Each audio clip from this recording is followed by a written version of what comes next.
DawgNation, and welcome into DawgNation at Large. I'm Kaylee Mansell with DawgNation Insider Connor Riley. And last Thursday night, a movement was started when Jalen Carter decides to spit on Whoa, what was that? Did you see that? Can we? Yeah, whatever that is. Time out. No, I didn't see it all the way. Can we just bring it back up? Oh my God! Not you guys showing Connor's fantasy loss to me last week. That's so embarrassing. Yeah, thank you, Joe Burrow and the Cincinnati Bengals for really letting me down in week 1. But congrats to Kaylee.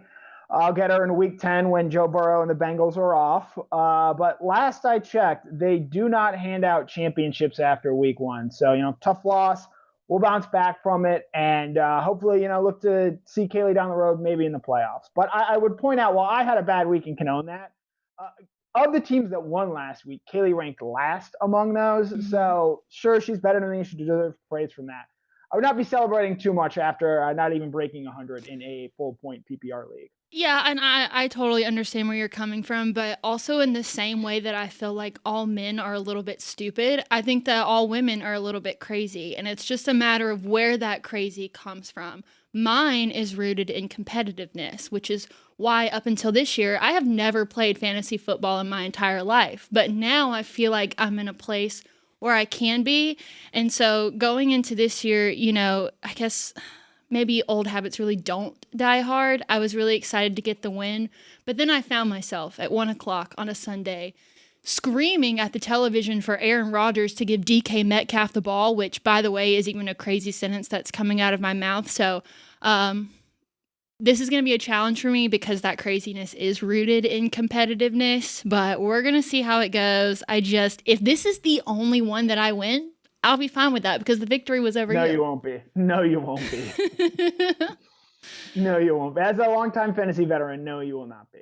Well, we will meet again and we will follow up on this, but just know you're not going to see in touchdown predictions later because I'm definitely at the bottom of the ranks there. But in terms of fantasy football, it is me, 1, Connor, 0.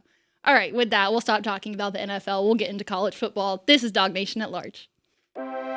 It's the show for the new breed of Georgia Bulldog fan. This is DawgNation at Large with DawgNation insiders Connor Riley and Kaylee Mansell. You got to celebrate the small victories in life, and that was a victory that needed to be celebrated. So sorry it got brought up in that way, Connor. It was definitely a total accident. But I am excited for this weekend for Georgia to finally start the SEC schedule, even with it being on the road. I think that brings some more excitement to it. But within this particular matchup, I feel like this is where we're really going to see the blue chip recruits, Georgia's talent start to shine, and I feel like there are some individual guys that can really make the difference in this Saturday's game. So we'll focus a lot on who are those guys that can be the playmakers. Then we'll do our dog bite segment where we're going to cover a variety of topics. We'll talk about some individuals that have stood out in the first 2 games, as well as what's our favorite Georgia-Tennessee moment from over the last couple of years. Then we'll look at our favorite memes of the week.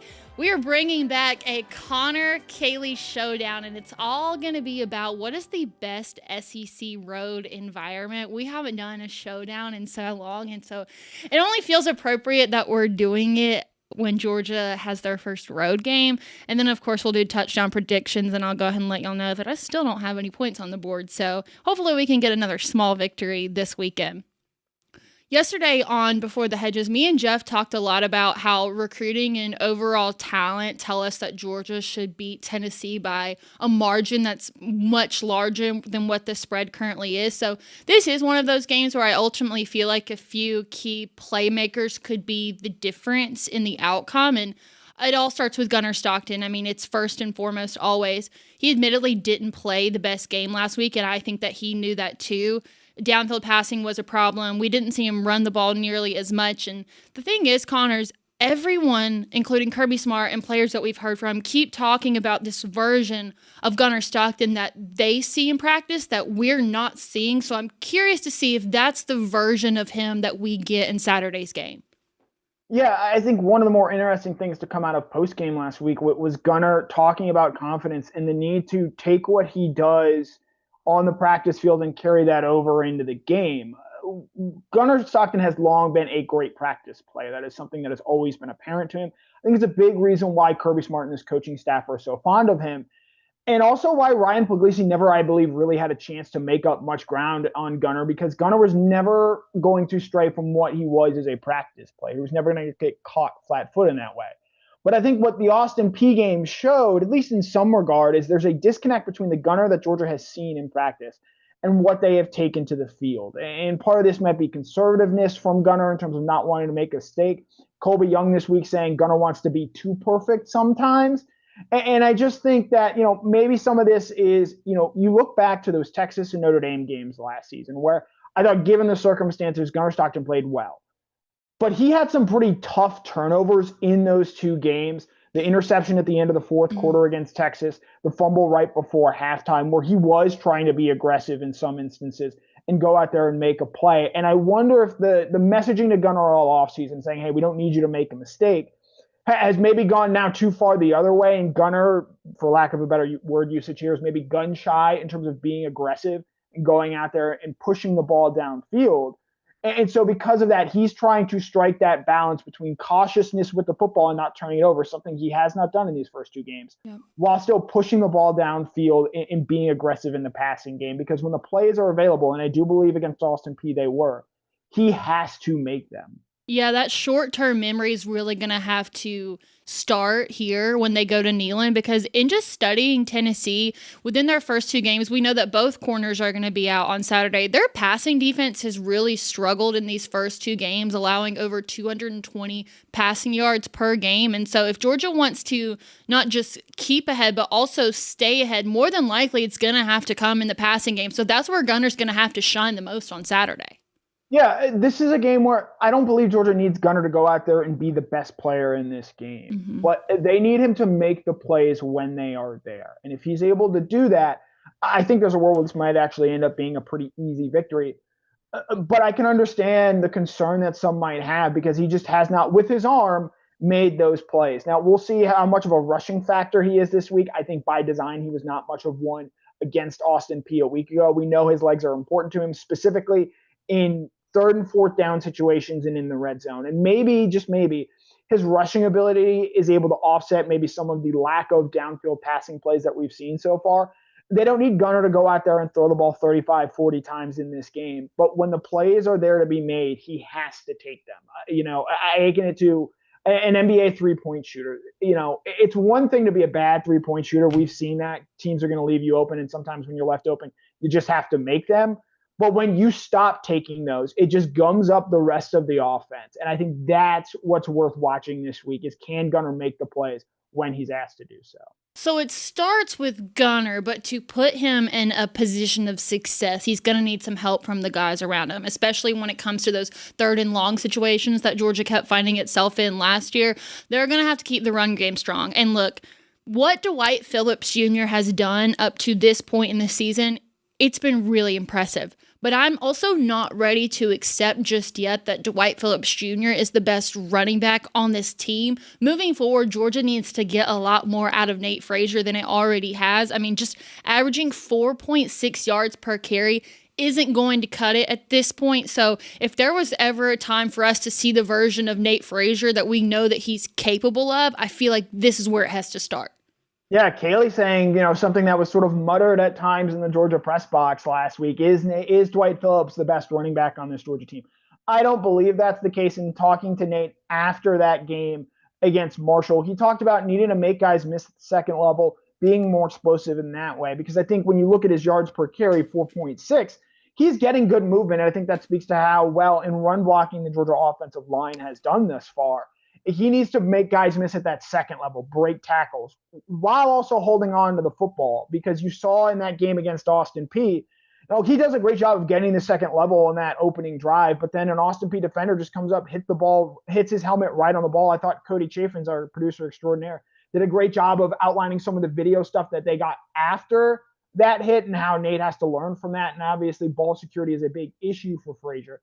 But this is a game where you want to see him, and I think not just bring off explosive runs, but getting those 4, 5, 6 yard carries consistently, I think is going to be very important for Georgia moving the ball downfield, because we've seen Dwight Phillips be able to be the guy that rips off those explosive runs. I think he still has a ways to go in terms of being a consistent down-by-down running back. And that's just what Nate Frazier is right now. And I think Georgia needs that in a big way from Frazier on Saturday. And here's what I hope from Nate, because I thought you brought up a really good point earlier when you were talking about how maybe Gunner's a little bit more conservative now because of some of those turnovers that he had late in the season last year. I hope that Nate doesn't face the same kind of trajectory where maybe some of the fumbles and the drops that I don't want those to affect him now. Like, definitely part of the game of football is you have to have that quarterback mentality when you're not thinking about the play that just happened. You're thinking about the next one. So I hope that confidence that everybody wants Gunner to have, I hope Nate has that too going into a game like this, because it's going to be tough. Yeah, and fumbles were a big issue for Nate Frazier last year. It's why he didn't play against Alabama. He had one that Georgia was fortunate to recover in the SEC championship game against Texas. And like, I don't believe that the fumble against Austin Peay was a mental error. It was just more than anything a perfect hit from the Austin Peay defender. But you've got to be able to navigate that a little bit better and do a better job with ball security. This is something Nate Frazier has heard all offseason. Mentally, he is well aware of the fact that he cannot have these fumbling issues. Some guys just fix it and it happens and it's no longer an issue. Similar to drops, Ladd McConkey had major issues with drops during that 2022 season at times. He was able to fix that and ultimately go on to become a very successful now NFL wide receiver. So it's not something that Nate Frazier can't overcome, but given we saw him fumble against Austin Peay, I do think that ball security is something for him to monitor in this game against Tennessee. All right, so let's talk about the defensive players that could make a difference in Saturday's game. I think it starts with Chris Cole, off to a great start in his second year, 6 tackles, 1 sack, 2 tackles for a loss. This is going to sound crazy because we've been looking at the offensive line as such a horrible thing, and I know that the Tennessee fan base feels the same way about their offensive line, but Georgia and Tennessee are the only 2 teams in the SEC so far this year that have not allowed a sack. And honestly, going back and looking at some of the PFF numbers, Aguilar hasn't faced that many pressures or hits in these first 2 games. I think this is where Chris Cole comes in. Send your best at Aguilar and see how he handles the pressure of someone getting in his face. Well, part of this is Tennessee and how they've elected to use Aguilar. Mm-hmm. I believe average time to throw for Aguilar per PFF is 2.57 seconds. They're trying to get the ball out of his hands quickly, not let him hold the ball, allow opposing pass rushers to really get upfield. And I think that's one way you can help cover up for an offensive line that has some questions about it. As we record this on Thursday afternoon, don't yet know the status of 5-star freshman David Sanders and what he might be able to do in this game. And so I'll be interested in seeing how Georgia goes about playing Joey Aguilar this week, and more specifically how they use Chris Cole, because I think what separates Chris Cole from maybe some of the guys in his past, you think like a Quay Walker, a Channing Tindall, even a Jalen Walker, those inside linebackers that can also play on the edge. I think Chris Cole is better in coverage than a lot of those guys were. And so for him, what opens the door is not just, you saw him in that Austin Peay game coming off the edge, getting right to the quarterback and picking up a quick sack. He's also able to drop back in coverage there as well. And I think that even though C.J. Allen and Raylan Wilson have played so well to start this season, Georgia's going to find ways to get Chris Cole on the field and make him an impactful player. He had a fumble recovery last year against Tennessee that probably should have been a scoop and score, and maybe it would have been had the score not been so lopsided and Georgia just content to run things out at the end of the game. How Georgia uses Cole on Saturday is going to be one of the many interesting subplots, because they're probably going to need him to make a play or two over the course of the game, even though I don't think he'll do so as a starting every down inside linebacker. I think just in general, too, specifically when it comes to the defensive linemen and the linebackers, I would just like to see the Georgia defense be really aggressive to start with, because I feel like they've quietly been good this year. Like, they haven't done anything wrong where we're like, oh my goodness, this is a problem, but they also haven't done anything spectacular that's been headlines or any type of like worthy news like that. So clearly I think no news in this case might be good news because they haven't had any major mess ups, but also too, like we've been talking about how talented this room is. The linebackers are loaded, the depth at these positions. So I wouldn't mind seeing that those groups come out aggressive early on. Yeah, in this Georgia defense, they've made it very clear what they want to do to Tennessee, and they've done this in recent years under Kirby Smart, and it's why they've had so much success against Josh Heupel. They're not going to give up explosive plays, or at least they don't want to. And you think back to that last time they went to Neyland Stadium in 2023, Jalen Wright rips off a 73-yard, or I believe a 75-yard run to open up that game. That was the one real explosive they had. That was the one touchdown Tennessee had in that game that day. So I don't expect them to be super aggressive and leave themselves in spots where they might give up explosive chunk plays by trying to go out there and create a negative play. They've made it very clear against Tennessee, and Kirby Smart even said it this week.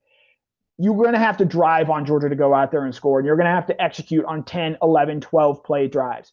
Eventually, Georgia's talent shines through in that situation. That's why it becomes so hard to score against Georgia, because you can only do things for a certain way for so long. So I'm very interested this week, because I do agree with you, Kaylee. I think there's an aggressiveness that you want to see Georgia play with in creating negative plays. But at the same point in time, the recipe against Tennessee for Georgia at this point is tried and true. Make them drive the length of the field. They have not been able to do that under Josh Heupel. And I have a real skepticism that they're going to be able to do so again this coming Saturday. There's one more player that I want to talk about, and then we can move on, and that's KJ Bolden, because you mentioned that with the way Tennessee's offenses ran, it happens really fast. They get the ball out super quickly. They also spread it out really far. With no more Dylan Sampson, I expect Tennessee to go into this game super pass heavy. Georgia still hasn't given up a passing touchdowns in 2 games so far, so I think that with KJ having the experience of played this Tennessee team with a secondary that's got some transfers and some young guys, you need KJ to be the one that keeps everybody focused in the midst of such the quickness of the game that you're going to see against Tennessee, and especially with a pass-heavy offense. That's your last line of defense. I think that KJ Bolden suddenly becomes a really important part of this defense in this particular game. Yeah. Communication is key this week. On the road, Tennessee's going to play fast. You've got to make sure you get your guys lined up in spots and are able to communicate across the secondary as to what you're doing. CJ Allen, Raylan Wilson probably going to handle that on the defensive front side of things. In the back end, especially where Georgia is likely to put guys in more man-to-man coverage because of how Tennessee has traditionally liked to spread players out with their wide set alignment. How KJ Bolden goes about in really, I think, his first real test doing so as a sophomore, with Malachi Starks and Dan Jackson largely handling those roles a year ago. How he goes about making sure everyone gets in their respective spots, I think, is going to be one of the key storylines and plots to follow in this game, because yes, you feel good about what you have at corner right now. Those other star and safety spots, where those guys in particular are going to have to move around a good bit, how those guys get lined up, how KJ puts those guys in a position to have success, I think is going to go a long way in determining just what kind of day this Georgia defense ends up having on Saturday. So here in just a moment, we will talk about a defensive player that impressed all of DawgNation last week, and one young defensive player that we're going to see. Do you feel like the hype has been met so far? But really quick, want to give a shout out to Zagoria Law. What makes them so unique is that they are the only law firm in the state of Georgia that specializes in representing people bitten by dogs as well as those who have been knocked down by dogs. They are also the official dog bite injury lawyers of the Georgia Bulldogs. So if you or a loved one has been hurt by someone else's dog, give them a call at 833-GA-DOG-BITE, that's DOGBITE, or visit ZagoriaLaw.com. Right, with that, we'll do dog bites.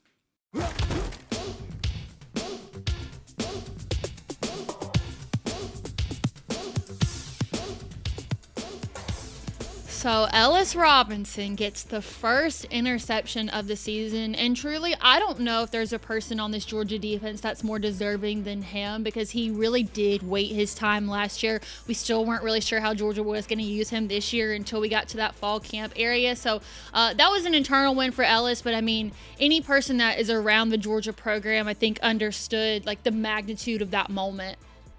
Yeah, and this is a guy who, again, did not start on Saturday against Austin Peay. They go with Dalen Everett and Daniel Harris. I think that's maybe perhaps what you see again this Saturday. But for Ellis Robinson to go out there to make a play in the first half when the game is still somewhat in the balance, I think speaks to what his ability can be. And I think a commitment from Georgia to mix and match and play a variety of corners and guys that are going to help. It wasn't like Ellis was in great coverage on that play, but it shows, I think, his athleticism and his ability to read and react.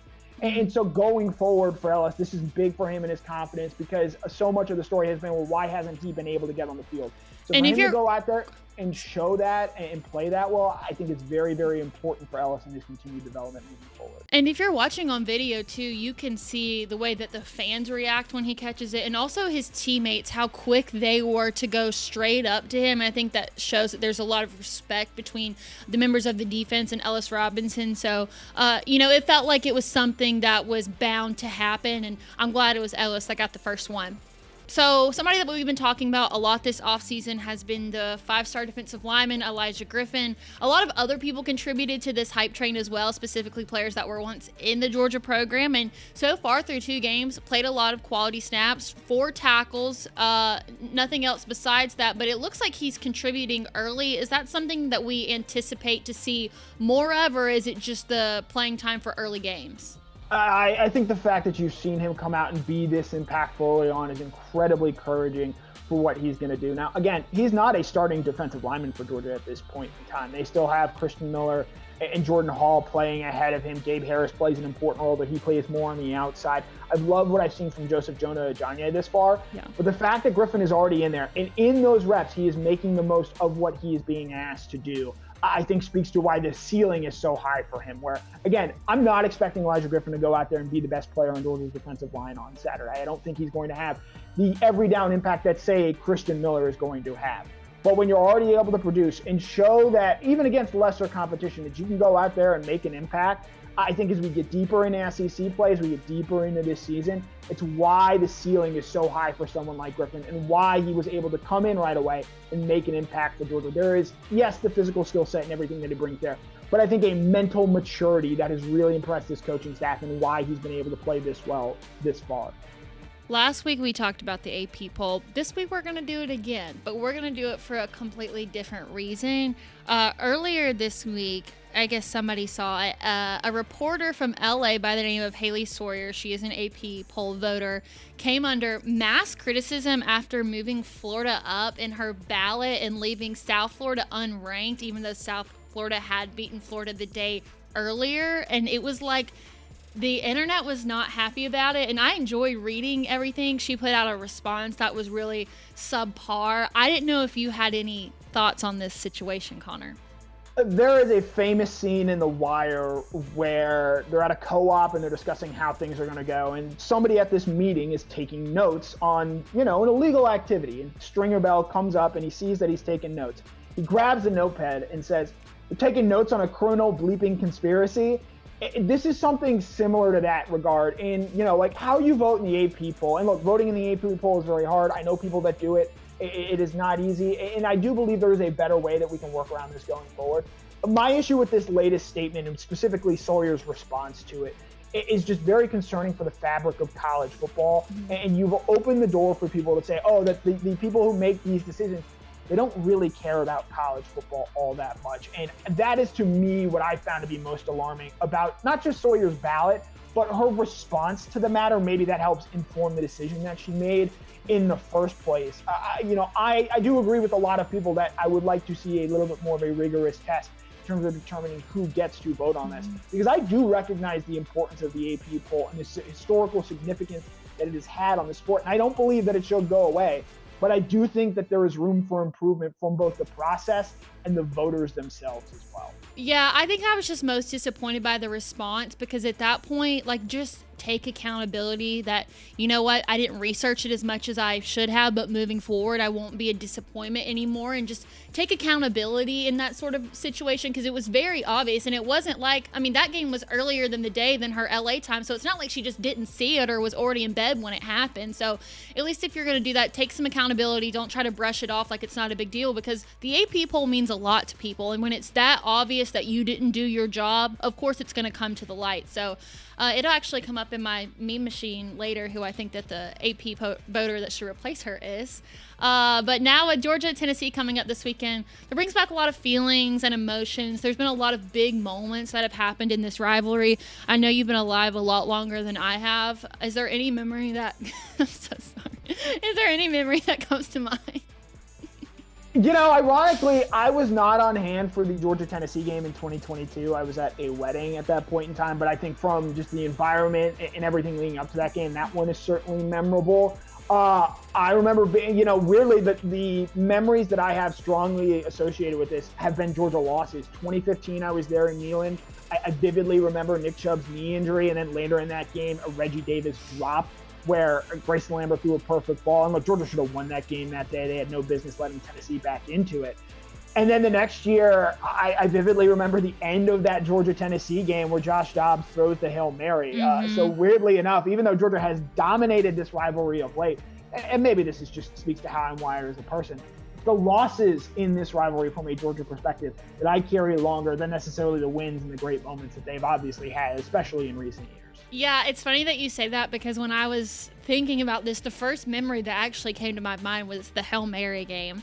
And then I thought about it. I wish I would have been competent and mature enough for the Hobnail boot game, but really I guess the greatest Tennessee moment of my lifetime that I can remember is the number 1 versus number 2, because I do remember when the rankings were released. I was still in school at the time at Kennesaw State, and even I knew that was just totally blasphemous. So for them to leave no doubt in that game, I think that only continued the dominance of Georgia in that era when people clearly wanted somebody else to overtake that spot. So just like the meaning behind it and how it was framed for Georgia to lose, and they come out with the win. I think that's really important. I have no idea what Saturday is going to entail, but hopefully we'll walk away with some good memory to talk about coming out of it.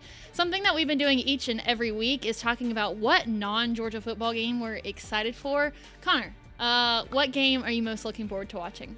So I believe you're going to have a take on the game I am similarly most excited to watch because it involves a preseason prediction that you made. There are 2 SEC adjacent games that I am interested in. Obviously, Florida LSU. I'm very curious to see how this Florida team responds after losing last week at home to South Florida. But then there's the Texas A&M Notre Dame game where I feel like A&M is a very popular pick, not just to maybe even cover in this game, but win outright. We've only seen Notre Dame once. They were off last week. A&M has not exactly inspired confidence with how they open this season. And so I'm very curious to see how these 2 teams look coming out of that game, because I do think there's a very good chance that the winner of this game finds themselves in the college football playoff, and the loser of this game, even if Notre Dame is able to go 10-0 after this game, probably finds himself on the outside looking in, which is a very tough pill to swallow just 3 weeks into the season. So wait, really quick, just a hypothetical here, and then I'll tell you my game. If Notre Dame does lose, and then they get to that position that you're talking about of the outside looking in, what team what extra conference pick would you put in place of Notre Dame? Like, who do you think would get it? Could very easily see 4 SEC teams and 4 Big Ten teams getting in this year, maybe potentially 5, because I think this win would greatly help the SEC in that regard. Just because I don't believe the Big 12 is going to get 2 teams in with the talent level in that league. And the ACC, specifically if how things go in the Georgia Tech Clemson game this weekend, the ACC might not exactly position itself to be a 2-bid league either, especially with how they've gone out of conference thus far. So I do think that Notre Dame losing this game has a big impact specifically on the SEC and the Big Ten as they try to get more teams in the playoff. It's funny that you bring up Clemson and Georgia Tech because coincidentally, that's the game that I'm most excited for, and it goes back to that Oscar-winning monologue earlier I had about the crazy competitiveness in me, and we've talked about it. If you look at Georgia Tech's schedule, the 2 hardest games are Clemson and Georgia. They got a really weak ACC schedule, which is why I ultimately picked them to be my dark horse with the expectation that they could probably lose to Clemson and Georgia. But if somehow Georgia Tech were to pull off the upset here and the numbers are kind of tilting that way, then that only gives me more validation that Georgia Tech is ultimately going to end up being the ACC dark horse, unless, it's the ACC and they really screw up towards the end. But I really want this validation for myself, and I think I would be happy to see Brent Key get a signature win against Clemson. Always been the little brother in that sort of situation, and I like Haynes King as a quarterback. So this one's kind of, a little heartfelt here. Are you a clear Georgia partisan? I don't know if I'll go full-throated and call you a Georgia fan. Are you rooting for Georgia Tech on Saturday? I'm rooting for myself. That's just you're rooting for Georgia Tech, and that is a line I am not just. Even though Clemson, a historical rival to Georgia, they've played a lot. I can't bring myself to want to see good things happen in Georgia Tech. That rivalry means just too much to me. But hey, to each their own, as Kirby Smart says. There are a lot of Georgia rivals out there, and I guess different ones mean different things to different people. You're gonna absolutely hate this, but there's a veteran in this industry who shall not be named, but he's a part of the DawgNation team. I asked him one time, I said, where do your loyalties lie? Who do you root for?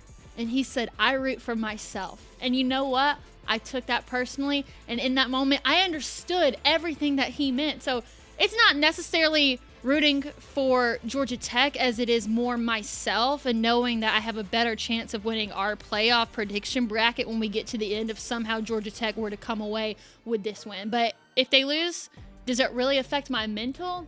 No, I wouldn't say that, but I root for myself now. Any final thoughts? No, it'll be interesting to see how you do if Tech goes about and loses next week. It'll be a very interesting show. All right, we've got some memes coming up, and we'll do a Connor Kaylee showdown. And I can already tell that the tensions are starting to rise, even as dog bites came to an end there. But we're going to put all that aside on Saturday when we have our DawgNation invasion on the Tennessee River. And part of that is I get to do my show on a boat, which is really one of the coolest things I've gotten to do since I started at DawgNation. So I'm excited to run it back, and I can say gladly that Connor's going to be a part of it too. He has no option. He's on a boat with me, so he's going to have to join me on the game day show. I'm excited to talk to him about his expectations and what he anticipates for Saturday's matchup. And we'll also hear from everyone on the DawgNation team: Jeff Sittel, Mike Griffith, Brandon Adams. The game day show is going to start at 1 o'clock, and I hope that you join us because I'm so excited just to be able to have everybody there to talk about the game in person and capture the vibe of how excited everyone is that Georgia's going to play this game and that we're going to be on a boat going down the river. So join us for DawgNation game day. It's going to be Saturday at 1 o'clock. I feel like this kind of game, first SEC game, first road game against Tennessee, is one of those games where we have the potential to get another meme to add to our intro. We've seen it before, so this is Meme Machine. Who's that going down the track? Who's that coming down the track? It's a Meme Machine and Red and Black. It's a Meme Machine and Red and Black. Go, no!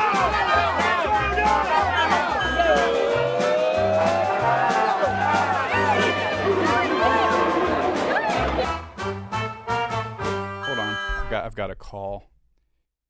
Yeah, it's Dan McGill from Bulldog Heaven, and he said we will never talk about Georgia Tech the way we just talked about Georgia Tech. That is the enemy.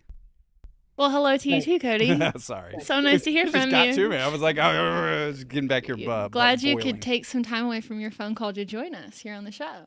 Yeah, what's up? All right, I'm going to kick us off this week. I told y'all I would bring it back. My submission for the AP voter who should replace Miss Sawyer, it's none other than certified ball knower Timothy Chalamet, who, I mean, when he did his college game day thing, nobody really knew how to feel about it. And afterwards, he left no doubt out there. Certified ball knower, give it to Timothy Chalamet. Yes, there is some personal bias in here. I don't care at all. Give it to my man.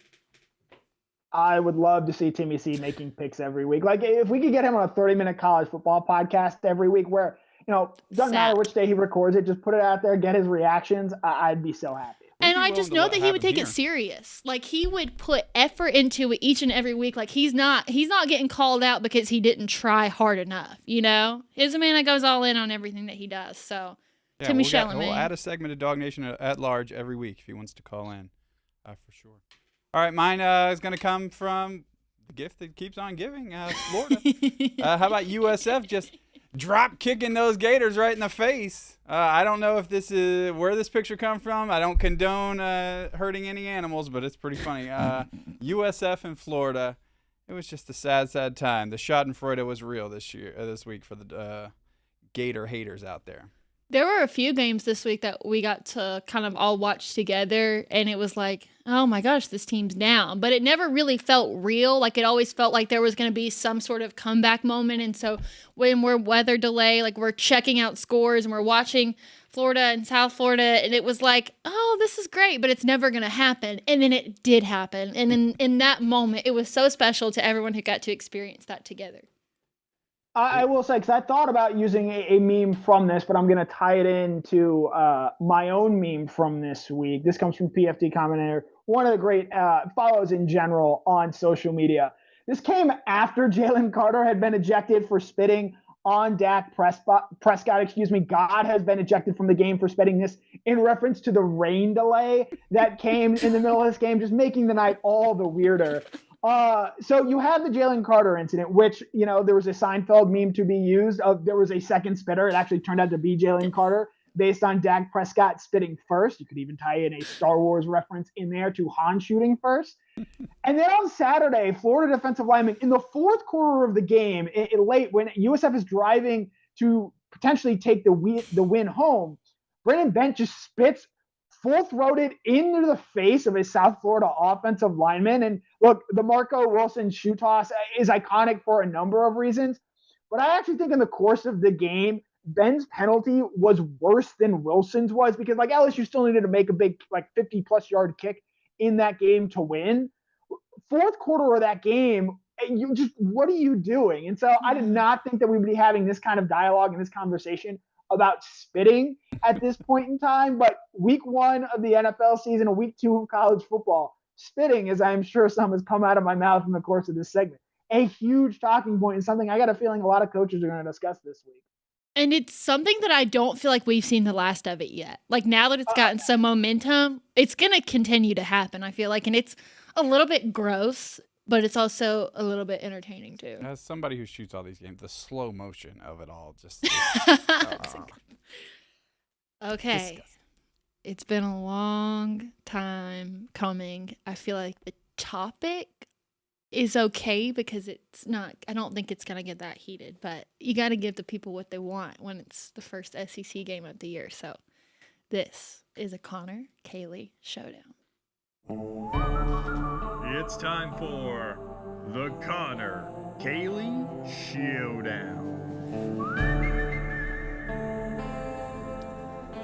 The hairs on my arms just like stood up. Ugh. I don't know. I'm nervous. I'm scared. Cody, you have the power to tell us who goes first in this Connor Kaylee Showdown, all about what is the best SEC road environment. Georgia cannot be included in this, I'm assuming. You're not going that route? Okay, cool. You can say Georgia, in my opinion. I do believe that is the incorrect opinion. Okay, I'm not going to go that way. I kind of feel like that's just like a cop-out. I mean, they've got the record, but do they really have the best environment? I don't know. So, Cody, you hold the power in your hands. Who's going to go first? Connor, odds or evens? Evens. It wasn't odd. It was number 1. All right, Kaylee, would you like to kick or receive tonight? I'll receive. I'll go first because I just don't know if Connor's going to take it. She wants the ball. All right, go. I do want the ball. So I'm speaking from personal experience, and I really haven't had the opportunity to go to that many road games. But even to this day, my first road game was by far the most intimidating, and that's Jordan-Hare Stadium at Auburn. It was the first one for me. I still don't know if it's ever been beat. It's not one of the bigger stadiums in the SEC, but part of that, I feel like every seat is full. I remember it being so loud, and especially in that fourth quarter, because that was the game where it was just give Brock Bowers the ball, and he ultimately won the game for Georgia. And I couldn't even hear anything in the press box, and we've got that glass window in front of us, and so if I couldn't hear anything, I knew that they couldn't hear anything on the field. I think that the swag surf is now overdone in popular culture, but the one environment that has the excuse to use it and I think wins the challenge is Auburn. To see that be done in person, to see 80% of people in sync, which is a really good number for the swag surf, that was one of those where I kind of just like took it in and I was like, I wish Georgia had some sort of tradition like this. I also just remember that was my first pregame show that was on the road. I was kind of like out of the way facing the stadium, and I just remember Auburn fans screaming at me and like saying things to me, which was really scary for the first time. But I think it showed that their fans are really all in. And I think what it comes down to is even when Auburn is not that good, even when they haven't had as much success as they've had in the past, I think any opposing team or fan that's traveling to that stadium is a little bit scared of what the outcome is going to be. Now, does the record show that they're a great team at home?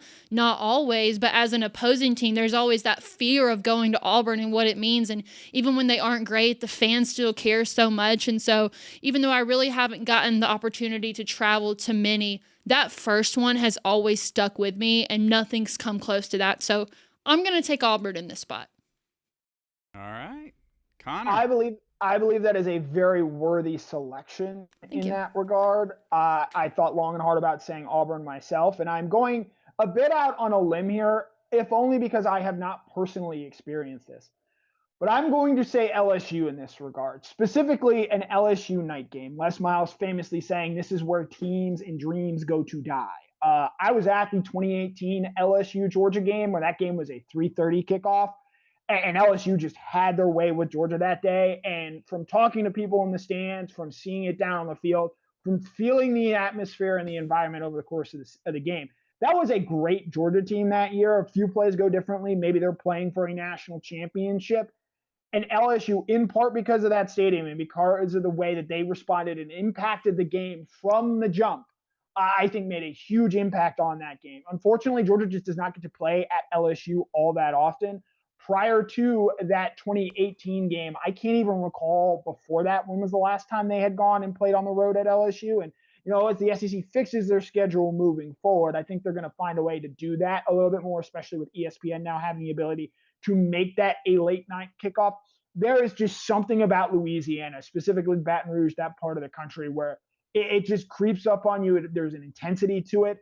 I was there in 2019 for that Auburn game, where I was able to stand on the sidelines at that point in time, and they did not have us in the mausoleum that is that press box. It felt like Auburn's crowd was going to be able to will them back into that game, but they ultimately weren't. And while, yes, it is undeniably a great environment, it is the clear number 2 in my mind. I still have LSU at number 1, specifically when they are playing at night there. It is an absolute death trap. And as we saw earlier this year, they are now officially the real Death Valley. So give me LSU for the sake of argument, because I do think Auburn is a very worthy answer in that regard. And you know what? I feel like that's the consensus favorite. If you go on the internet and look up what's the hardest road place to play in the SEC, it's always going to be LSU. I have never been, so I can't speak to that, but that is somewhere that whenever the schedules get redone next year, I would love to just have the chance to go. But I do think that one thing that Auburn and LSU share is that weird voodoo magic where like odd and strange things just kind of happen in those stadiums. There's no telling what's going on, but I think that that's like one thing that they both have in common is sometimes weird things just tend to happen in places like that. Especially when you get under the lights. Yeah. I will tell you both. You are correct. Because Kirby Smart will tell you it's never easy to go on the road in the SEC, right? There's no wrong to be fair, I've been in South Carolina and been like, ugh. I've been Kentucky last year when they thought they were going to win that game. That place was rocking and rolling. So all the environment, I've been hit by bottles in certain places, but all these places can be intimidating. And I do think, kind of like Connor was talking about with the Georgia-Tennessee memories, so many of mine go with the bad things. And whether it was, I felt like 2017 at Auburn, Georgia, it just snowballed, and it was just bad on bad on bad. I think the Cam Newton games, Nick Fairley games. So all of those things that happened at Auburn really are rain down on you, and you think about them. But for me, it's when they start playing neck and those crazy the craziness of the LSU people, right? That there's this edge that like they might actually hurt you. Like Auburn people are cool, but like LSU people are just a little bit off.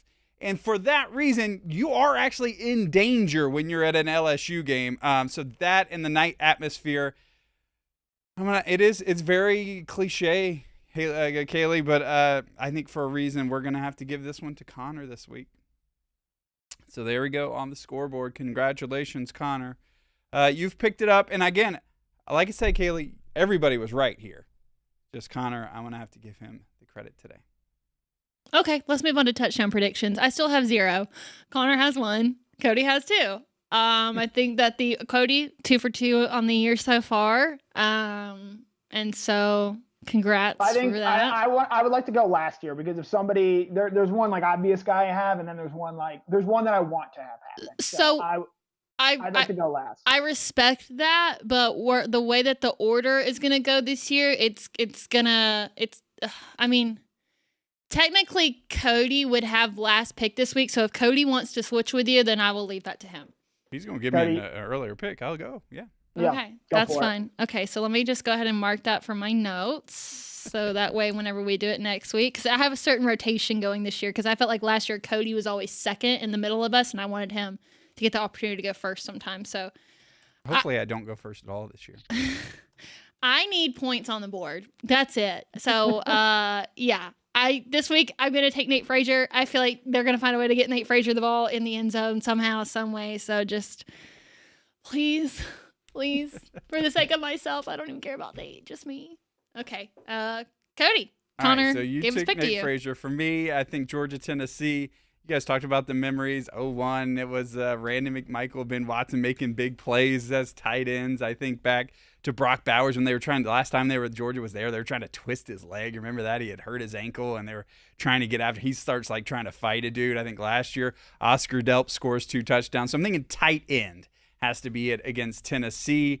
And I'm not going to go Delp. I'll go Lawson Lucky this week. Thank you, Cody, for making that pick. That was going to be mine. Like, if nobody else had picked him, I would have taken him. So this worked out. I think the way that I wanted to, because I'm okay missing on this. Because if I'm right, next week's going to be a lot of fun. I'm going to take someone who has not exactly played great, I would say, so far this season, but he does have a strong history against Tennessee. I know where this is going. Give me Dylan Bell to find a way to get into the end zone this week. Look, a gadget player that Georgia has that can get him the ball in a variety of ways. He had a touchdown pass the last time he went up to Tennessee, along with 100 yards receiving that day. You know, I think Lawson Lucky and Nate Frazier are obviously safer picks in this regard, but Dylan Bell was a favorite of mine last season, came up big a couple of times, had a big touchdown in that Alabama game. I like Dylan Bell to get into the end zone somehow this week against Tennessee. So I will take Mr. Bell, whether it be by land. Maybe he throws another touchdown. If he throws one, does that count? Because it doesn't count for Gunner. I think it should count for Dylan Bell. But I can lay that groundwork today. If it's a non-quarterback throwing for a touchdown, that will count. I'll give it to you. I'll allow it. Sure. Perfect. I don't hate the Dylan Bell pick. I like the Lawson Lucky pick just because we saw no action from the tight ends last week. I don't expect that to happen 2 weeks in a row. So I like the tight end. I was really just hoping, though, that somehow Cody was going to work his little voodoo magic and take Connor's really niche pick right there. But, I wasn't going to take that one. That's fine. He was always safe. Okay, well, as always, we're going to follow up the following week. Cody, thanks for all of your help this week. We actually have to go. We got something we got to do after this, but you can catch us on the DawgNation Game Day Show together Saturday at 1 o'clock. We've also got DawgNation Daily tomorrow morning, 10 a.m. Check it out, and we will see you guys right back here next Thursday at 7 o'clock.